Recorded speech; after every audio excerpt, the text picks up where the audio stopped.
Hey everyone, Meat Banana here with another ModulAR2 devlog. This week we're just kind of featuring the Knight's Armament build here to honor the UK's new contract with the KS1. This is not precisely a KS1, but it is definitely inspired by that new contract across the ocean. Anyways.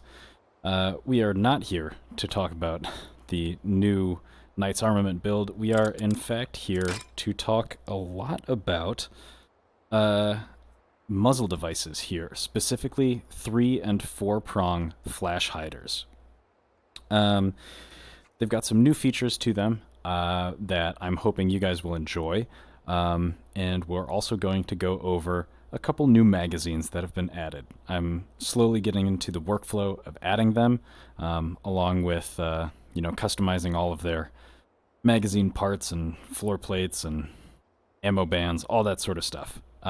So we're just going to have a whole bunch of B-roll kind of running through the background here, and eventually we'll do some shooting as well. So what all has been added? There are several new magazines that have been added. Here we have the very British EMAG, Magpul EMAG, for our Knight's Armament build here, with the floor plate attached.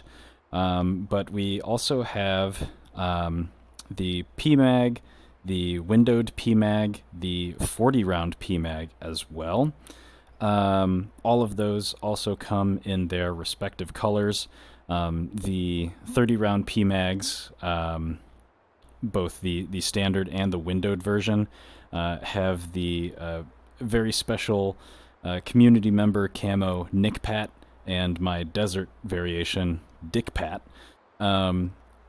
Just kind of a personal favorite and a favor of me back to Nick Poe, who designed those camos. We also have a new Stanag magazine. This is just the USGI magazine. It has a standard aluminum color and a brown color as well. Additionally, I got 2 new mags in from HK, the Gen 2 and brand new Gen 3 magazines as well. The Gen 3 also has a unique follower, where the PMAG Gen 3 indicates 25, 15, and 5 rounds a little bit further up through the magazine. The Gen 3 HK magazine has the 25, 15, and 5 round indicators stacked much lower at the magazine, and there's also a witness window in the rear of the magazine, so you can just kind of take a peek at your magazine while it's still loaded and get a general idea of what the round count is. But for those of you running player bodies, you may have noticed I've adjusted the pose positions, the held pose positions of the magazines, so they look better with hands. Me personally, I think they're also just a little bit more comfortable to use now. I've always thought that the AK magazine pose position was a little bit more comfortable than the Stanag one, so this is kind of a blend in between those two. The 3-prong and 4-prong flash hiders have been updated. Specifically in real life, if you are shooting one of these, they have a tendency to ring out after the shot, kind of almost like a tuning fork in a sense. So I have replicated that. After every shot, there's going to be a slight ringing coming from these. It varies a little bit from muzzle device to muzzle device, and the complete list is the Surefire War Comp, the Strike Industries Venom flash hider, the KAC 556 flash hider, and the Chemo flash hider. All 4 of these now have this ringing effect to them. For those of you who are concerned about ringing and tinnitus, I assure you I've tried my best to make this an almost musical ringing. Some are more pleasant than others. The War Comp is definitely the loudest offender in this category, but we can roll some shooting clips so you guys can hear those. Alright, so first up we have the Knights 3-prong flash hider. We are at the inside range with the inside small reverb, just so you can really hear that ring come through.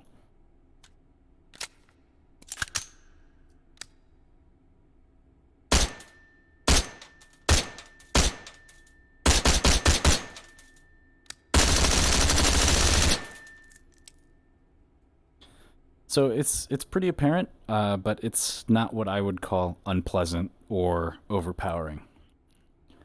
Up next is the Chemo flash hider.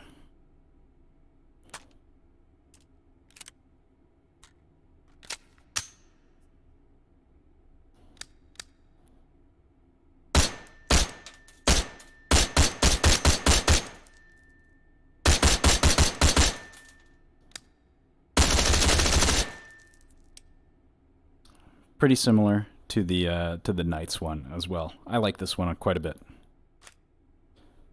Up next is the Strike Industries Venom 4-prong.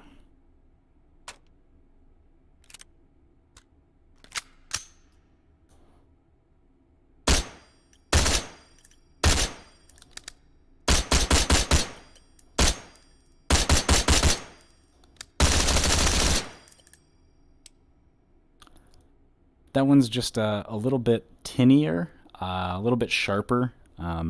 This one's maybe not my personal preference, but still pretty ringy. Up next is the Surefire War Comp.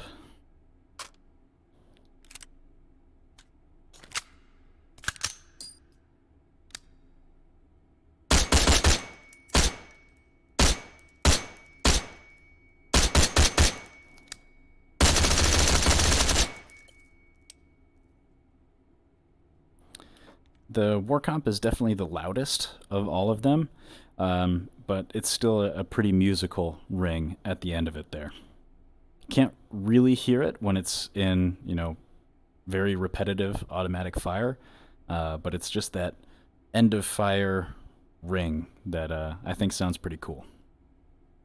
Alright, well, that does it for this devlog. I hope you enjoyed. Please let me know your thoughts about the new muzzle flash sounds down in the comments below. I think they add just a nice bit of sonic spice to the AR sounds as well. Not sure what we have up next for next week's devlog, but I have a feeling it's just going to be more magazines. Anyways, that does it for me. I will see you all in the next one. Take care.